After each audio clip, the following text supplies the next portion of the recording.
اچھا، پھر ہم یہ دیکھتے ہیں کہ جب یہ شرپسند اتنے زیادہ بھڑک رہے تھے نا اس وقت سیدنا معاویہ، اب آپ دیکھ لیں کہ معاویہ جو ہے وہ کزن ہے ان کے، اب آپ کو یہاں سے بھی پتا چلے گا اور اینڈ میں بھی آپ کو پتا چلے گا کہ کتنے انہوں نے یعنی کتنی وفاداری کا بھی ثبوت دیا تھا کہ سیدنا معاویہ شام جانے سے پہلے، کیونکہ یہ لوگ گورنر وغیرہ آئے ہوئے تھے ادھر، تو شام جانے سے پہلے سیدنا عثمان کی خدمت میں حاضر ہوئے اور انہوں نے عرض کیا امیر المومنین حالات کچھ صحیح نہیں ہیں، اس سے پہلے کہ حالات قابو سے باہر ہو جائیں آپ میرے ساتھ شام تشریف لے چلیں، کیونکہ وہاں میرا قبضہ ہے، کیونکہ وہاں کے گورنر تھے اور لوگ ان کو بڑا پسند کرتے تھے۔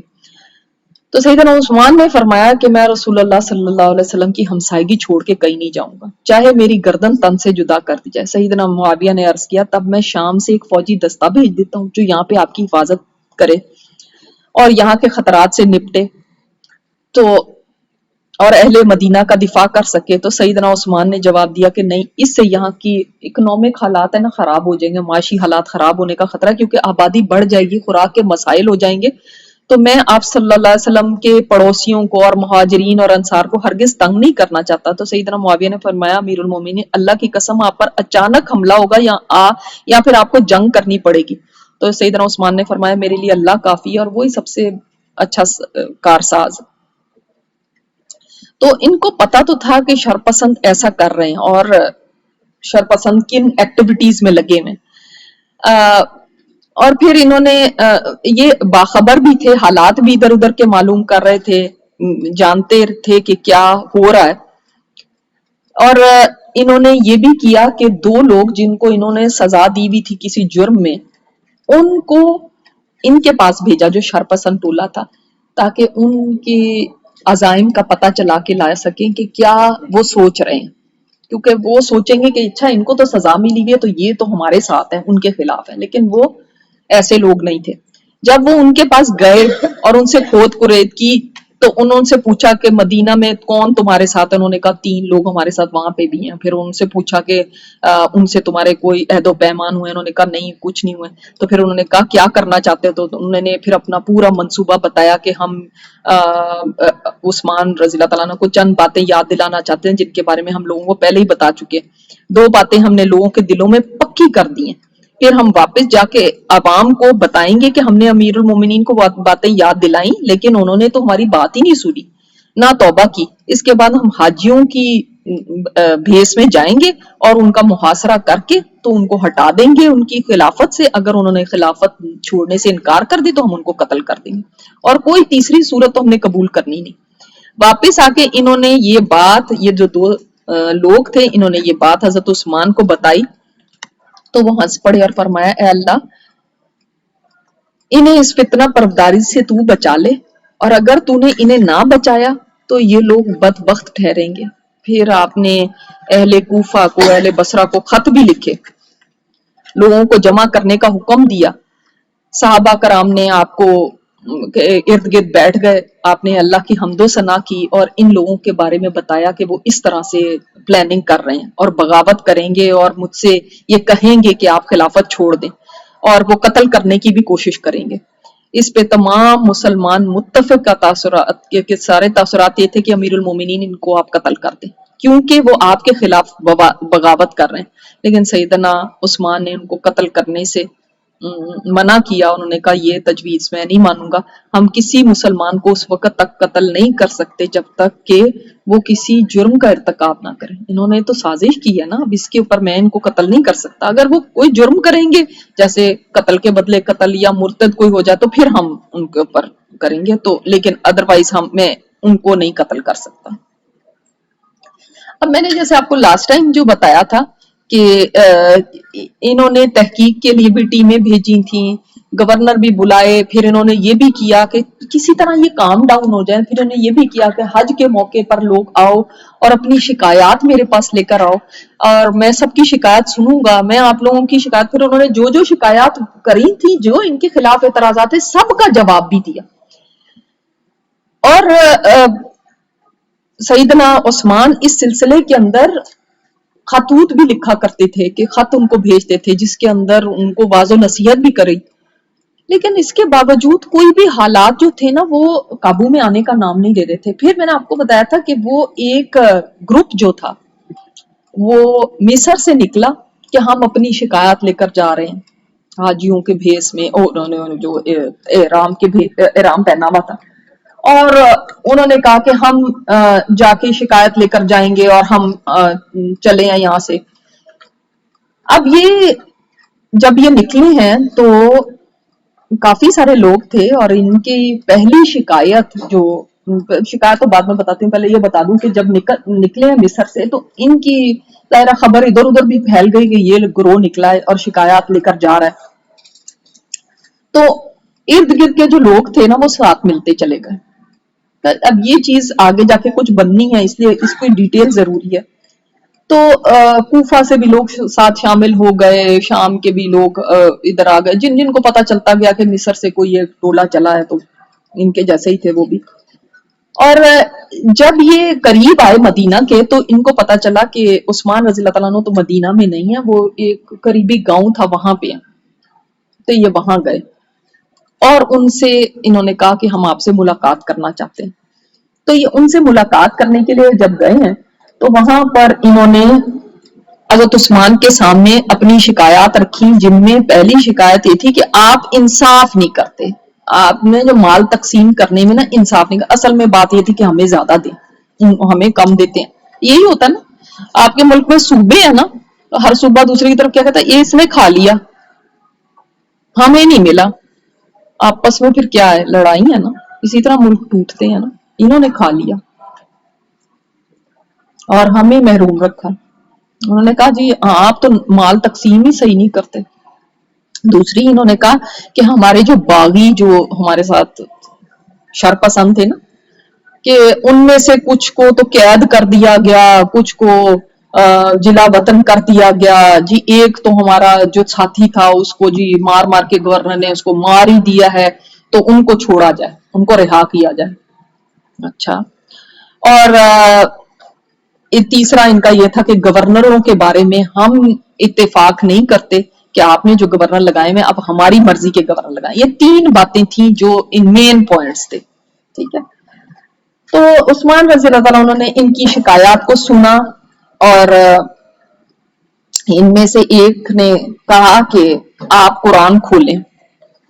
قرآن کھولا تو اس نے کہا کہ یہ آپ آیت دیکھیں، سورہ یونس کی آیت تھی جو آیت نمبر 59 ہے کہ جس میں ہے کہہ دیجئے بھلا دیکھو تو اللہ نے تمہارے لیے جو رزق نازل کیا ہے پھر تم اس میں سے کچھ حرام کرتے ہو اور کچھ حلال کرتے ہو. کہہ دیجئے کہ اللہ نے تمہیں اس کا حکم دیا یا تم اللہ پہ جھوٹ باندھتے ہو. وہ ایسا تھا اس نے کہا یہ آپ پڑھے غور سے. اچھا خوارج بھی ایسے ہی کرتے ہیں. یہ آپ پڑھے غور سے، آپ بتائیں جو چراگاہیں آپ اپنے لیے خاص کی ہوئی ہیں یہ اللہ نے آپ کو حکم دیا یا اللہ پہ جھوٹ آپ باندھتے ہیں؟ آپ نے فرمایا آگے چلو، اس کی شان نزول تو یہ ہے، یہ تو کافروں کے بارے میں اتری تھی کہ جب وہ شرک کرتے تھے تو اللہ تعالیٰ نے فرمایا کہ اللہ نے تمہیں اس شرک کا حکم دیا یا تم خود ہی اللہ کے اوپر کوئی جھوٹ باندھ رہے ہو، تم میرے اوپر کیسے یہ بات لے کر آ رہے ہو. پھر اس نے کہا دیکھیں اب جو صدقے کے اونٹ ہے وہ آپ نے اپنے لیے خاص کیے ہیں، جب آپ اور اس میں اضافہ کرتے گئے اور آپ نے اپنے لیے خاص کیا اور ایک ایک آیت پڑھ پڑھ کے نا اعتراض کرتا جا رہا تھا کہ یہ چیز کیا اللہ نے آپ کو حکم دی ہے، یہاں آپ اللہ کے اوپر جھوٹ باندھے، یہ چیز یہ اللہ نے آپ کو حکم دی. آیت کچھ اور تفسیر کہاں سے کر رہا ہے. اور آج تک ایسے ہی ہے، لوگ قرآن کی آیتیں نکالتے ہیں نا دیکھیں اور کس کو کس کے ساتھ ملا کے اور کہتے ہیں دیکھو یہ قرآن میں تو ہے. اور یہ کون سکھا رہا ہے جو نہ صحابی ہے نہ اس کا کوئی ایسا سٹیٹس ہے، اور وہ کس کو سکھا رہا ہے؟ وہ جو عشرہ مبشرہ میں سے ہے، جو آپ صلی اللہ علیہ وسلم کے 2 دفعہ داماد بنے، جن کے بارے میں آپ صلی اللہ علیہ وسلم نے فرمایا آج کے بعد عثمان جو بھی کچھ کر لے اس کو کوئی چیز بھی نقصان نہیں دے گی. ان کو سکھا رہے ہیں وہ عثمان رضی اللہ تعالیٰ عنہ جو ایک رات میں پورا قرآن پڑھ لیتے تھے. وہ عثمان رضی اللہ تعالیٰ عنہ جن کو قرآن سے اتنی محبت تھی، میں نے آپ کو بتایا کہ وہ اتنا قرآن پڑھتے تھے، اسی لیے اللہ نے ان کو یہ سعادت دی قرآن کو جمع کرنے کی ایک ہی رات. یہ ان کو سکھا رہے ہیں. اور آگے سے آگے پھر انہوں نے فرمایا کہ مجھے یہ پتا ہے کہ یہ آیت کب نازل ہوئی. کن حالات میں نازل ہوئی, کس کے لیے نازل ہوئی. لیکن آپ کو پتا ہے کہ ایسے لوگ سننے کو تیار نہیں ہوتے اور انہوں نے اپنی انٹرپریٹیشن کی ہوتے ہیں. آج بھی جو خوارج کے وہ ہیں جن لوگوں کو یہ لوگ کہتے ہیں کہ یہ جہاد ہے اور لڑنے کے لیے ینگسٹرز کو بھرتی کرتے ہیں اور پھر کیا کیا جہاد کی آیتیں نکال کے دیکھو قرآن میں یہ لکھا اور ان کو الٹے راستے پہ لگاتے ہیں. یہی کرتے ہیں, اپنی منمانی تفسیریں. پھر اس کے بعد ان لوگوں نے اور بھی جو شرائط تھی وہ ساری ان کے سامنے رکھی. تو انہوں نے سب ان کی شرائط کو جو بھی انہوں نے آگے رکھی تھی ان سب کو ایڈریس کیا اور انہوں نے کہا کہ ٹھیک ہے ہم پھر اب ہم جب انہوں نے بات مان لی خلیفہ نے, تو پھر انہوں نے کہا ٹھیک ہے اب ہم جاتے ہیں اور خوش و خرم واپس چلے گئے. مطلب واپس چلے گئے سے مطلب ہے کہ ان کی مجلس سے چلے گئے. اور جو ایک مقام تھا وہیں پہ ٹھہرے تھے تو حضرت عثمان نے ان سے مذاکرات کے لیے گیو اینڈ ٹیک, بھائی انہوں نے کہا یہ والا گورنر لگانا ہے, یہ والا, ساری ان کی باتیں ماننی تھی. اب آپ جائیں, حضرت علی سے فرمایا کہ اب آپ جائیں اور جا کے ان کے ساتھ بات چیت کر کے سارا فائنلائز کر لیں. تو علی رضی اللہ تعالیٰ عنہ گئے اور 5 شرائط پہ صلح ان کے ساتھ کر لی کہ جو جلا وطن افراد ہیں وہ ان کو واپس آنے کی اجازت دی جائے گی, جن کے وظائف بند کر دی ان کے وظائف جاری کیے جائیں گے, تقسیم مال میں عدل و انصاف اور زیادہ مطلب آپ کو دیا جائے گا اور عدل و انصاف ہوگا, امانت دار لوگ لگائے جائیں گے آپ کے گورنر, اور ایسی باتیں ساری کر کے تو ان کے ساتھ سارا ڈن کر کے. اور پھر انہوں نے یہ بھی کہا تھا کہ ابو موسیٰ اشعری کو کوفے کا گورنر رہنے دیا جائے تو ان کو رہنے دیا جائے, اور عبداللہ بن ابی سراح آپ کو پتا ہے کہ حضرت عثمان نے ان کو لگایا تھا تو انہوں نے کہا ان کو ہٹا کے عمر بن العاص کو لگایا جائے, وہ ٹھیک ہے, وہ بھی مان لی گئی. پھر اس طرح معاویہ دمشق والے جو لوگ تھے وہ شام والے جو تھے معاویہ سے بہت خوش تھے تو انہوں نے کہا کہ ہمارے گورنر معاویہ ہی رہے. ٹھیک ہے, چلو ساری باتیں ان کی مان لی گئی. اب یہ لوگ چلے واپس جانے کے لیے. یہاں پہ یہ میں نے آپ کو یہاں پہ بات بتائی تھی کہ جب یہ واپس جانے لگے تو اس وقت راستے میں ایک سوار ان کو ملا جو بڑی تیزی سے جا رہا تھا اور انہوں نے اس کو پکڑ لیا. کچھ یہی بات کہی جاتی کہ پکڑ لیا اس طرح کہ بھئی ان کو سسپیشس لگا کہ یہ کون ہے جو اس طرح جا رہا ہے. اور جب پکڑا تو اس کے پاس سے ایک خط نکلا جس کے اوپر خلیفہ کی مہر تھی اور جس میں اس وقت کے جو مصر کے گورنر تھے عبداللہ بن ابی سراح ان کو لکھا ہوا تھا, جس میں لکھا تھا کہ جب یہ ٹولہ پہنچے گا واپس تو آئدر ان کو قتل کر دو یا سولی چڑھا دو یا ان کے اعضاء مخالف سمت میں کاٹ دو. ابھی آپ لوگ بھی کہہ رہے ہیں کہ کیا حضرت عثمان نے یہ ایسا کیا تھا. آپ خود بتائیے, ہمارے جیسے جن کے کوئی ایمانوں کا کوئی حال ہی نہیں ہے, ہمارے جیسے لوگ بھی اس چیز کو کیا سمجھتے ہیں؟ برا, دھوکا, جھوٹ, خیانت, ایسا ہی ہے نا. اگر ہمارے جیسے لوگ بھی یہ سوچتے ہیں کہ یہ بری چیز ہے تو کن کے بارے میں ہم بات کر رہے ہیں؟ عثمان رضی اللہ تعالیٰ عنہ کے بارے میں. ان سے توقع کر سکتے ہیں آپ کہ یہ چیز ہو, وہ کریں گے. اگر انہوں نے ان کے ساتھ ایسا کرنا ہوتا تو آپ خود بتائیے, کامن سینس کی بات سوچیں, کیا وہاں لے جا کے ان کے ساتھ یہ کرنا جہاں پہ ان کے اپنے لوگ ہیں اور بھی شرپسند ٹولے ہیں اور بھی فسادی لوگ ہیں, وہاں پہ یہ لے جا کے کرنا زیادہ آسان تھا یا یہاں پہ کرنا زیادہ آسان تھا؟ یہاں پہ ان کو مروا دیتے, جاتے جاتے ہی رستے میں مروا دیتے, یہیں پہ مروا دیتے, کوئی پوچھنے. یہاں پہ تو سب سپورٹ ہے نا, کیا ضرورت تھی وہیں جا کے آرڈر دینے کی؟ اور پھر جو سوار ہے وہ بھی اسی رستے پہ بھیج دیا کہ جاؤ ان کے پاس پاس سے گزرنا اور ایسے کرنا. اور پھر وہ پکڑا بھی کیا اور اسے فوراً کہہ بھی دیا کہ میں خلیفہ کا سفیر ہوں. کی باتیں نہیں سسپیشس لگتی, لیکن ان باتوں کو شیعہ لوگ ایسے ہی مانتے ہیں کہ حضرت عثمان نے خیانت کی, لیکن ہم اہل سنت کہتے ہیں کہ نہیں, ہم نے خیانت نہیں کی. جو ہمارے جیسے نالائق لوگ بھی ایسی بات کو اپنے لیے سمجھتے ہیں کہ یہ غلط ہے. عثمان رضی اللہ تعالیٰ عنہ پہ ہم اتنا بہتان لگا دیں کہ وہ ایسے کرنے والے تھے, اتنی بڑی خیانت, تو پھر یہ کس نے کیا؟ بعض کہتے ہیں, بعض نے لکھا ہے کہ عثمان رضی اللہ تعالیٰ عنہ کے کاتب تھے حضرت مروان کا آپ کو پتا ہے, مروان بن حکم, میں نے آپ کو بتایا تھا عثمان رضی اللہ عنہ کے چچا جو جن کو جلا وطن کر دیا تھا آپ صلی اللہ علیہ وسلم نے طائف کی طرف بھیج دیا تھا، پھر انہوں نے ان کو واپس بلایا تھا. مروان ان کے بیٹے تھے اور مروان سے میں نے آپ کو بتایا تھا انہوں نے اپنی بیٹی کی شادی کی تھی. ٹھیک ہے، وہ ان کے کاتب تھے. بعض کہتے ہیں کہ جی انہوں نے لکھ دیا ہوگا کیونکہ ان کے پاس ہی تھا، اور یعنی مہر ان کے پاس تھی اور ساتھ انگوٹھی بھی تھی حضرت عثمان کی. تو انگوٹھی دیکھے تو کوئی کسی سفیر کو نہیں بھیجتا. ہاں مگر حضرت عثمان سوچیں ان لوگوں کے ساتھ کچھ دن رہے تھے نا جب سے سارے مذاکرات ہو رہے ہیں، کیا کس وقت ان کی انگوٹھی گم ہو گئی تھی. آپ یہ دیکھیں نا کہ جیسے یہ جو چال بازی ہوتی ہیں، جو سازشیں ہوتی ہیں، جو سازشی ٹولے ہوتے ہیں وہ کیسے ہوتے ہیں. اچھا پھر کیا ہوا کہ وہ انگوٹھی بھی ہے پاس، مہر بھی لگی ہوئی ہے، تو جی انہوں نے کرایا ہوگا کیونکہ یہ چاہتے ہوں گے کہ جو ہے نا ان کو ختم کروا دیں. حالانکہ حضرت مروان جو ہے ان سے کئی حدیث بخاری نے روایت کی ہیں، بخاری نے ان سے لی ہوئی.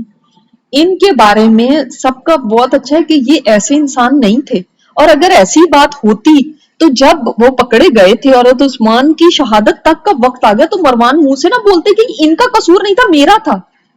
اگر وہ وفاداری کی وجہ سے کیا تھا تو اپنے آپ کو پیش کر دیتے کہ میں نے کیا تھا، یہ ان کا قصور نہیں ہے. لیکن انہوں نے کبھی بھی یہ نہیں کہا.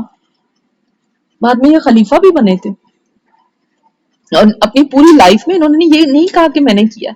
اب سوال یہ پیدا تو کس نے کیا پھر.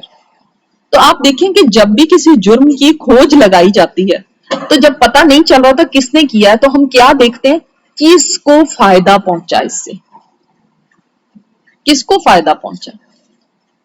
اس میں ہم دیکھتے ہیں کہ یہ شرپسند ٹولہ پھر واپس آیا. ان کے 2 لوگ ابھی بھی وہیں پہ موجود تھے، آئے نہیں تھے ساتھ ان کے. وہ کیوں وہیں پہ رہے جبکہ سارے واپس جا رہے تھے.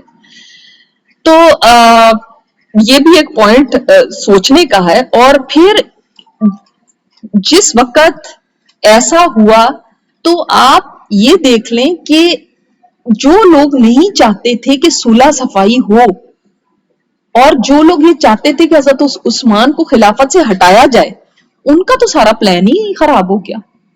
انہوں نے تو ساری باتیں مان لی. اور آپ کو میں نے ابھی اسی لیے وہ بات بتائی کہ انہوں نے کہا تھا کہ ہم ایسا کریں گے کہ ان کے سامنے کچھ باتیں رکھیں گے. وہ جو 2 لوگ گئے تھے نا حضرت عثمان نے ان کو بھیجا تھا، اور انہوں نے کیا پتہ کرا کے بتایا تھا کہ ہم ان کو کہیں گے خلافت سے دستبردار ہو جائے ورنہ ہم ان کو قتل کر دیں گے. تو یہ تو پہلے سے انہوں نے سازش کی ہوئی تھی. لیکن یہ تو کچھ اور ہی ہو گیا، یہ تو الٹ ہو گیا.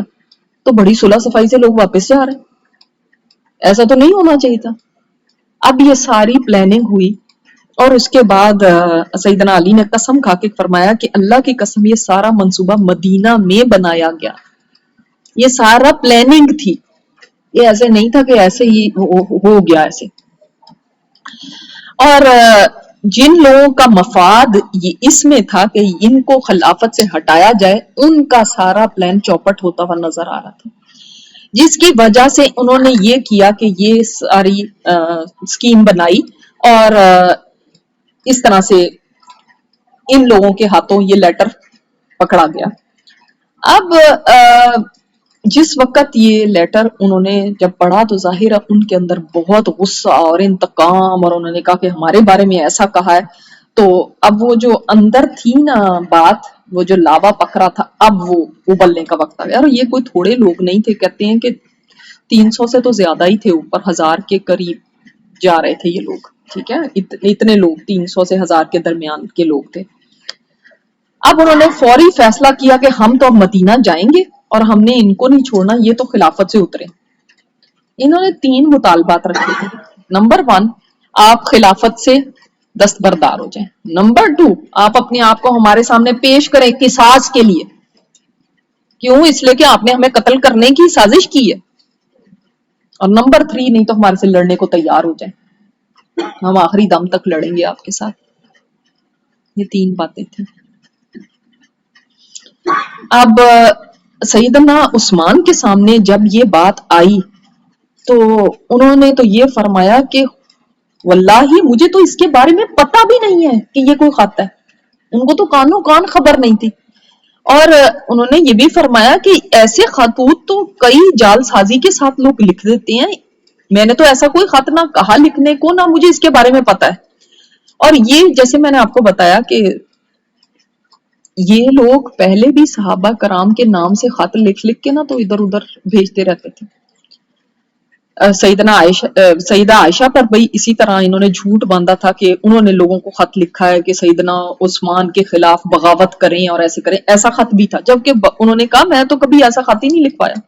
ابن کثیر لکھتے ہیں کہ یہ بہتان اور جھوٹ تھا، شرپسندوں نے جعلی خط لکھ کے اور اس کو ان کی طرف منسوب کر دیا تھا. اور ایسے خطوط پہلے بھی یہ لکھ چکے تھے، اس طرح کے جعلی خط. تو انہوں نے کسی طرح سے ان کی انگوٹھی لی، کس طرح سے مہر تک پہنچے ہیں لگا کے، یا مہر لگائی یا کس کی مہر لگا دی، وہ والی تھی بھی یا نہیں تھی، اور بس یہ پھیلا دیا دیکھو اس کی خلیفہ کی دی بھی مہر ہے. تو جب یہ مدینہ میں داخل ہوئے، میں نے آپ کو بتایا تھا اس طرح انتقام کرتے ہوئے، تو صحابہ کرام ایک دم پریشان ہو گئے، اور ان کو پتہ چل گیا تھا کہ اب کچھ بہت بڑی چیز ہونے والی ہے. حضرت حذیفہ بن یمان فرماتے ہیں کہ انہوں نے جو خطرہ دیکھ لیا تھا نا، فرماتے ہیں یہ ان کو شہید کرنے کے لیے آئے ہیں، اب یہ ان کو شہید کر دیں گے. اور لوگوں نے پوچھا، کیونکہ وہ احادیث کو جانتے تھے نا، ان کو پتا تھا فتنے ایسے ہوں گے. تو ان لوگوں نے پوچھا کہ آپ یہ کیسے کہہ سکتے ہیں، حیران ہو کے کہا. تو فرمایا نہیں واللہ ایسا ہی ہوگا، اور وہ یعنی عثمان رضی اللہ عنہ جنت میں ہوں گے اور یہ لوگ جہنم میں ہوں گے. اب یہ لوگ شور مچاتے اور اس طرح کرتے حضرت عثمان کے گھر تک پہنچ گئے اور ان کو کہا کہ آپ باہر نکلیں. عثمان رضی اللہ عنہ جب باہر آئے تو انہوں نے کہا کہ آپ یہ بتائیں یہ خط آپ نے لکھا ہے؟ ایسے تو انہوں نے کہا کہ نہیں میں نے تو یہ خط نہیں لکھا، اگر تم میرے اوپر الزام لگاتے ہو تو 2 گواہ لے کر آؤ اس کے اوپر. اگر تم گواہ نہیں لے کر آتے تو میں قسم کھا کے کہتا ہوں کہ میری قسم جو ہے وہ گواہی کی برابر ہوگی، میں قسم کھا کے کہتا ہوں کہ یہ میں نے نہیں لکھا. اب اسلام میں کیا ہے کہ جو مدعی ہوتا ہے نا، پلینٹف، جو مدعی دعویٰ کرنے والا ہوتا ہے، مثلا کسی نے کسی کے اوپر، میں اب دعویٰ کروں کہ اس نے میری چیز چوری کی ہے، تو آپ یہ نہیں کہیں گے کہ تم اپنی اس بات کی اپنی بے گناہی کا ثبوت لے کر آؤ.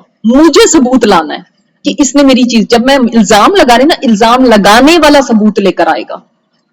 یہ بات یاد رکھی، اسلام میں یہ رول ہے.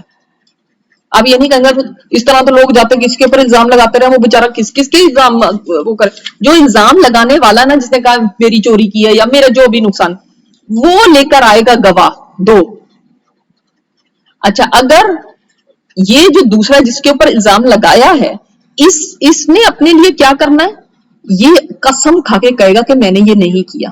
یہ اسلام کہتا ہے ڈیفینڈنٹ جو ہوتا ہے، جو اپنا دفاع کر رہا ہے، جس کے اوپر الزام لگا ہے، وہ قسم کھائے گا.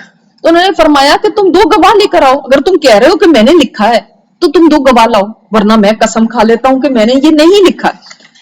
لیکن ان کے پاس کوئی جواب تو تھا نہیں، کیونکہ گواہ تو کوئی بھی نہیں تھا. تو انہوں نے کیا کیا، ان کے گھر کے باہر دھرنا مار کے بیٹھ گئے. اور ان کا گھر ایسے تھا کہ مسجد نبوی کے ساتھ ہی تھا ان کا گھر، اور ایک منزلہ گھر تھا. جب ہمارا گروپ گیا تھا عمرے پہ تو ہم نے ان کا گھر بھی دیکھا تھا جہاں پہ ان کی شہادت ہوئی ہے. مسجد نبوی کے اب تو اس کے اندر ہی آ گیا نا، یعنی بتایا گیا تھا یہ یہاں پہ اس جگہ پہ ان کا گھر ہوتا تھا. تو جنت البقیع سامنے نظر آتی ہے، یعنی آپ جنت البقیع کی طرف جا رہے ہیں، مردوں کی طرف حصے کی طرف جب آپ ہوتے ہیں تو وہاں پہ. تو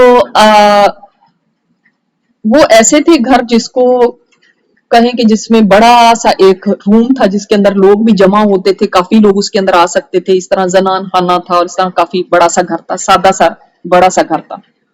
اور ایسی جگہ تھا جہاں پہ مسجد نبوی بھی آواز دی جائے تو وہاں تک پہنچتی تھی، اتنا قریب تھا. تو جب انہوں نے جب باغیوں نے ان کے گھر کو گھیرے میں لے لیا، محاصرہ کر لیا گھر کا، اور انہوں نے دھمکی دی کہ آپ خلافت سے یا تو الگ ہو جائیں یا پھر ہم آپ کو قتل کر دیں گے. تو انہوں نے کہا کہ میں وہ قمیض نہیں اتاروں گا جو اللہ نے مجھے پہنائی ہے. اب آپ کو یاد کچھ آتا ہے؟ میں نے آپ کو بتایا جب آپ صلی اللہ علیہ وسلم نے اسی کی وصیت کی تھی نا ان کو جانے سے پہلے، اور کتنی دفعہ ان سے سرگوشی میں بات کی تھی، ان کا رنگ ایک رنگ آتا تھا اور ایک جاتا تھا، اور ان کو بہت سارے فتنوں کی باتیں بتائی تھی کہ جو ہوگا آپ کے ساتھ. اور یہ فرمایا تھا یہ قمیص آپ نے نہیں اتارنا. انہوں نے پھر اپنے جو بڑے بڑے صحابہ اس وقت کے تھے ان کو بلایا ان کے ساتھ میٹنگ کے لیے کہ آپ مجھے بتائیں کہ مجھے کیا کرنا چاہیے. اور آپ دیکھیں کہ عثمان رضی اللہ تعالیٰ عنہ کی شخصیت کیسی ہے، شرمیلے، حیا والے. ایسے بندے کو تو آپ دیکھتے نا کہ اس کو یہ نہیں ہوتا، ان کے پاس مال و دولت تو بہت تھا، اور اس وقت ان کی ایج کتنی ہے، 82 ایئرس. 82 ایئرس کی ایج. ایسے بندے کو کیا یہ ہوگا کہ نہیں میں نے تو اقتدار سے چمٹ جانا ہے؟ یہ آپ آج کے حکمرانوں کا نہ سوچیں. لیکن آپ صلی اللہ علیہ وسلم نے ان کو یہ وصیت کی. اب آپ اس حدیث سے بھی آپ کو پتہ چلے گا اس بات سے کہ جب انہوں نے بہت جو کبار صحابہ تھے ان کو اپنے گھر بلایا تو اکثریت نے یہی کہا کہ آپ خلافت نہ چھوڑیں. بعض نے کہا کہ آپ چھوڑ دیں، آپ کی جان خطرے میں ہے. اس طرح اتنے میں حضرت عبداللہ بن عمر تشریف لے کر آئے. اب وہ پتا ہے عبداللہ بن عمر کس کے بیٹے ہیں، وہ تو عمر کے. تو سیدنا عثمان کے پاس آئے. ان سے بھی سیدنا عثمان نے فرمایا کہ کوئی کہہ رہا ہے کہ آپ دستبردار ہو جائیں ورنہ آپ کی جان کو خطرہ ہے، اور کوئی کہہ رہا ہے نہیں ہو، تو آپ کیا کہتے ہیں؟ تو سیدنا ابن عمر نے فرمایا اگر آپ دستبردار ہو جاتے ہیں تو کیا آپ دنیا میں ہمیشہ رہیں گے؟ فرماتے ہیں نہیں. انہوں نے فرمایا اگر آپ دستبردار نہیں ہوتے تو وہ قتل کرنے سے زیادہ اور کیا کر سکتے؟ وہ اگر آپ کے اوپر حملہ کر بھی دیں گے تو آپ وہ قتل کرنے سے زیادہ اور کیا کر سکتے؟ کہتے ہیں اور تو کچھ بھی نہیں کر سکتے. انہوں نے فرمایا کیا وہ آپ کی جنت اور جہنم اس میں بھیجنے کا اختیار رکھتے ہیں آپ کے لیے؟ فرمایا نہیں. پھر ابن عمر نے فرمایا میں یہ بات پھر ٹھیک نہیں سمجھتا کہ آپ وہ قمیض اتار دیں جو اللہ نے آپ کو پہنائی ہے. اس طرح تو یہ طریقہ چل پڑے گا کہ جب کوئی قوم خلیفہ کو ناپسند کرے گی تو وہ حملہ کرنے کے لیے اٹھ کھڑی ہوگی اور خلیفہ کو جا کے قتل کر دے گی. تو یہ تو ایک طریقہ شروع ہو جائے گا اگر آج آپ نے یہ کر دیا. اور دیکھیں کتنی ان کی عقل مندی کی بات کہ آپ نے یہ نہیں کرنا، کہ ان کے پریشر میں آ کے آپ اس کو چھوڑ دیں اور پھر آپ یعنی ایک طریقہ رائج کر دیں کہ مسلمانوں میں اب یہی ہو جائے کہ خلافت تو کھیل تماشا ہی بن جائے اور جس کا دل کرے وہ آ کے بس جس کو ہٹانا ہے تو وہ اسی طرح کی شروع کر کے اور بدماشی کے ساتھ لوگوں کو ہٹا دیں. تو پھر اب انہوں نے حالات کا جائزہ لیا اور مصلحت یہی اسی میں سمجھتے تھے کہ ہتھیار نہ اٹھائے جائیں. تو اپنے گھر میں محصور ہو گئے. شرپسندوں نے آپ کے گھر کو گھیرے میں لیے رکھا.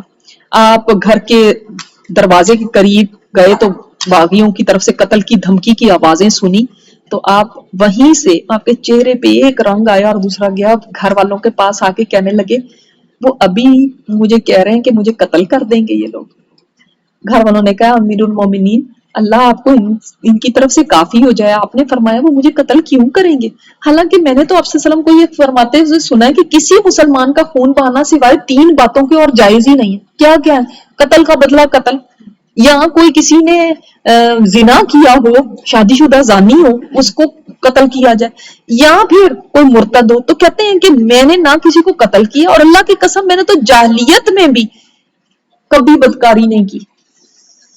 کہتے ہیں میں نے تو جب سے آپ صلی اللہ علیہ وسلم کے ہاتھ میں بیعت کی ہے میں نے اپنی شرمگاہ کو کبھی دائیں ہاتھ سے نہیں چھوا، تو میں کسی غیر عورت کو کیسے چھوتا؟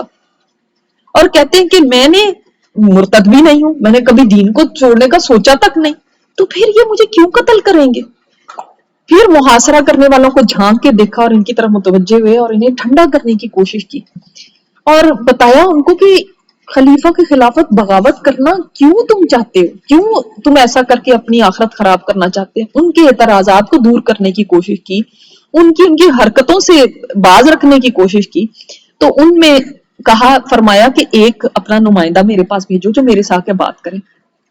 تو ایک ساسا نام کا ایک آدمی تھا، انہوں نے اس کو بھیجا کہ جاؤ تم. تو اسد عثمان نے اس سے آیا تو اس سے فرمایا بتاؤ میرا کیا جرم ہے کہ جو تم ایسے کر رہے؟ اس نے کہا آپ نے ہمیں ناحق گھروں سے نکالا، حالانکہ ہمارا جرم یہ تھا کہ ہم یہ کہنے والے ہیں اللہ ہمارا رب ہے، اور قرآن کی آیت لے آیا.